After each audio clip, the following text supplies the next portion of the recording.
রায়গঞ্জ বিধানসভা কেন্দ্রের কংগ্রেস প্রার্থী মোহিত সেনগুপ্ত হুড খোলা গাড়িতে এবং কখনো পায়ে হেঁটে প্রচার করলেন।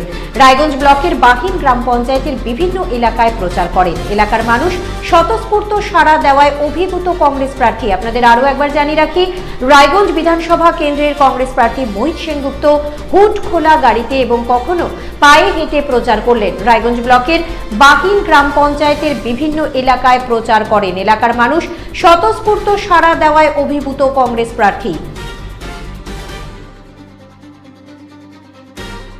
বন্দে মাতরম, বন্দে মাতরম, বন্দে মাতরম, বন্দে মাতরম। সুভাষগঞ্জের উপকার মোহিত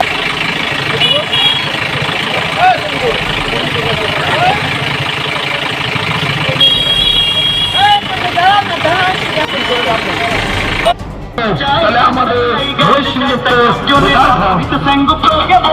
আমি আবার বলে যাই আপনাদের ঘরে আপনাদের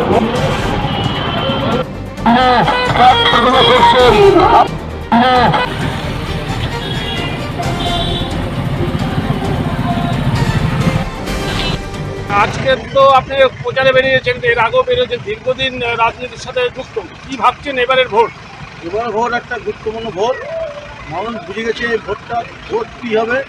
আপনাদের ভোট হলো এবার পিসফুলি ভোট হবে, ছাপ্পা রিগিং কোনো চলবে না এবং মানুষ তো গণতান্ত্রিক অধিকার নিজে প্রয়োগ করতে পারবে, যেটা গত কয়েক বছরে পারেনি মানুষ। ভোট দিতে গিয়ে দেখছে তাদের ভোট হয়ে গিয়েছে, ছাপ্পা হয়ে গেছে। কিন্তু এবার একটা নির্বাচন কমিশন আশ্বাস দিয়েছে যে এবার কোনো রকম হবে না। আমার তাই নির্বাচন কমিশনের ভূমিকা আমাকে সন্তুষ্ট। মানুষ চায় গণতান্ত্রিক অধিকার প্রয়োগ করার জন্য। বিহারের রাজ্যে তৃণমূলের দুর্নীতি, দেশের বিজেপির দুর্নীতি, সাম্প্রদায়িক হানাহানি, তার বিরুদ্ধে বিজেপি তৃণমূলের বিরুদ্ধে মানুষ ঐক্যবদ্ধ হবে। আজকে কংগ্রেসের বিকল্প কংগ্রেসকে বেছে নিয়েছে এবং তাই কংগ্রেসকে প্রতি মানুষের আগ্রহ বেড়েছে এবং জায়গায় জায়গায় দেখলে মানুষ কীভাবে আমাদের আশীর্বাদ করছে, বাড়ি ঘর থেকে বেরিয়েছে, মা বোনরা যেভাবে ফুল ছিটাচ্ছে, আশীর্বাদ করছে। আমরা অভিভূত।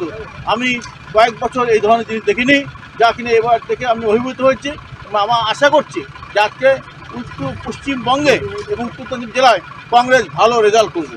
বলছি, আপনি তো এর আগেও জিতেছিলেন, তো কি কি কাজ এখনো বাকি আছে বলে মনে করছেন? এখন সেই 5 বছর আগে ছিলাম, তারপর 5 বছর কিছু হয়নি, একদম শেষ হয়ে গেছে সম্পূর্ণভাবে।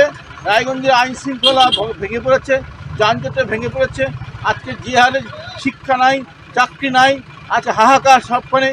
এই ব্যবস্থা দূর করার জন্যই আমাদের প্রথম গ্রাম ও শহরের মানুষকে যাতে ঠিকমতো চলতে পারে, শান্তিতে চলতে পারে এবং বেকারত্ব জ্বালা দূর করতে পারি, সেই ব্যাপারে আমার প্রথম অগ্রণী ভূমিকা হবে।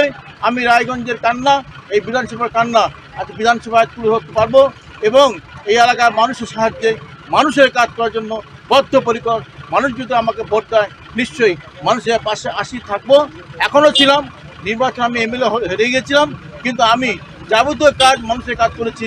কি হাসপাতাল বলেন, কি পিজি হাসপাতাল বলেন, চিত্তরঞ্জন ক্যান্সার হাসপাতাল বলেন, কি এনআরএস হাসপাতাল বলেন, টাটা মেমোরিয়াল ক্যান্সার হাসপাতাল বলেন, সর্বত্র মানুষকে, গরিব মানুষকে তাদের পাঠিয়েছি আমার নিজের উদ্যোগে। এবং আশ্চর্য হওয়ার কিছু নাই, যা কিনা বর্তমানে অনেক বিধায়ক করতে পারে না, আমি বিধায়ক নাও এই কাজগুলো করতে পেরেছি। তাই আমি মানুষের কাছে আহ্বান করবো যে আজকে আমাকে শক্তি দিন, আমাকে বিধানসভা বিধায়ক বানিয়ে দিন। আমি আরও মানুষের কাজ করতে পারবো, সুস্থ মানুষের পরিষেবা দিতে পারবো। এটাই আমার নীতি, বদ্ধপরিকর জাতীয় কংগ্রেসের এটাই আদর্শ। আপনারা আশীর্বাদ করবেন আমাদের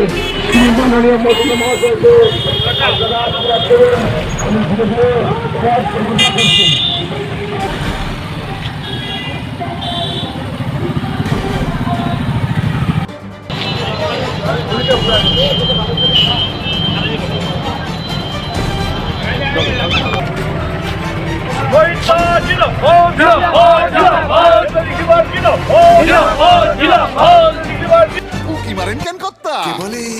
বড় মাছের স্বাস্থ্য দেখে শরীর খারাপ লাগে বুঝি? আরে মাছেরা বলছে, এবার থেকে আপনার মাছেদেরও দিন কল্যাণীস প্রিমিয়াম ফ্লোটিং ফিশ ফিড। ঘরের লক্ষ্মী আজই ঘরে আনো কল্যাণীস প্রিমিয়াম ফ্লোটিং ফিশ ফিড। ভাসমান খাদ্য।